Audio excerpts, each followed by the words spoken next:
દેશમાં હવે લોકડાઉન લાગશે અને હવામાન વિભાગની નવી આગાહી, વરસાદ સાથે વાવાઝોડું અને 1 તારીખથી નવા નિયમ, મોદીજીની નવી જાહેરાત. આવનારા 20 દિવસ અતિભારે વરસાદની આગાહી. અંબાલાલ પટેલે જણાવ્યું કે આગામી 20 દિવસ ગુજરાત સહિત સમગ્ર દેશ માટે અત્યંત આકરા સાબિત થઈ શકે છે, જેમાં અનેક ભાગોમાં આંધી તોફાન આવી શકે છે અને કમોસમી વરસાદની શક્યતા છે.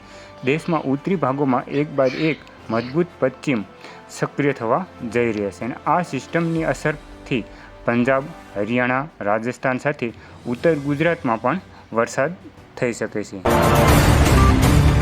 એલપીજી હવે 35 દિવસ, આવું કોણે કીધું? એટલે કે સરકારની નિવેદનમાં સ્પષ્ટ કરવામાં આવ્યું છે કે અગાઉ નક્કી કરવામાં આવેલી સમયમર્યાદામાં આવા કોઈ ફેરફાર કરવામાં આવ્યા નથી. રિફિલિંગ બુકિંગ માટે વર્તમાન સમયમાં શહેરી વિસ્તારોમાં 25 દિવસ અને ગ્રામ્ય વિસ્તારોમાં 45 દિવસ. આ સાથે લોકોની એવી સલાહ આપવામાં આવે છે કે કોઈ પણ એવા ખોટા સમાચાર પર વિશ્વાસ ન કરવા અથવા ફેલાવવા નહીં અને એલપીજી સિલિન્ડરનું ગભરાટમાં આવીને બુકિંગ કરાવવાથી બચવું. કેરોસીન હવે મળશે, મોટી જાહેરાત. વર્તમાન વૈશ્વિક ભૌગોલિક રાજકીય પરિસ્થિતિ અને યુદ્ધના કારણે ઊભા થયેલા ઉર્જા સંકટોને પહોંચી વળવા માટે કેન્દ્ર સરકારે એક અત્યંત મહત્વપૂર્ણ અને રાહતજનક નિર્ણય લીધો છે.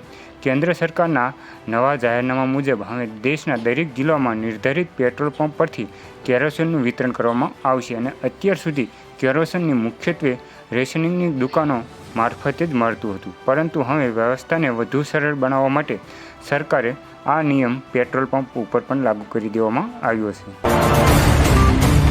ક્રેડિટ કાર્ડ માટેના નવા નિયમો. જો તમે ક્રેડિટ કાર્ડનો ઉપયોગ કરો છો તો તમારે નવા નિયમોથી પરિચિત થવું જોઈએ. આ માટે ક્રેડિટ કાર્ડ વ્યવહારો પર નજર રાખવામાં આવશે. ₹10 લાખથી વધુના કોઈપણ ડિજિટલ ખર્ચ અથવા વાર્ષિક ₹1 લાખથી વધુની રોકડ ચૂકવણી માટે આવકવેરા વિભાગને જાણ કરવી પડશે. અને બીજી તરફ કરદાતા માટે એક નવી સુવિધા ઉમેરવામાં આવી છે જે તેને ક્રેડિટ કાર્ડનો ઉપયોગ કરીને કર ચૂકવણીની મંજૂરી આપે છે, જો આ વિકલ્પનો ઉપયોગ કરવાથી વધારે ફી લાગી શકે છે. લોકડાઉન લાગ્યું, આ સાચું છે કે ખોટું? બીબીસીના એક અહેવાલ મુજબ ઈંધણના સંકટના કારણે શ્રીલંકાએ દર બુધવારે જાહેર રજા જાહેર કરી છે અને શાળાઓ, કોલેજો અને ઓફિસો અઠવાડિયામાં ફક્ત 4 જ દિવસ જ કામ કરી શકશે. જોકે આનાથી આરોગ્ય અને ઇમિગ્રેશન અધિકારીઓ જેવી આવશ્યક સેવાઓ પૂરી પાડવાની સરકારી સંસ્થાઓને અસર થશે નહીં. વધુમાં ખાનગી કાર એક સમયે ફક્ત 15 લીટર સુધી અને બાઇક અને સ્કૂટરમાં ફક્ત 5 લીટર સુધી ઈંધણ ભરી શકશે. એક રિપોર્ટના સૂત્રો મુજબ હવાલેથી કહેવામાં આવ્યું છે કે જો સ્થિતિ નહીં સુધરે તો દેશમાં એનર્જી લોકડાઉન પર વિચાર કરવામાં આવશે.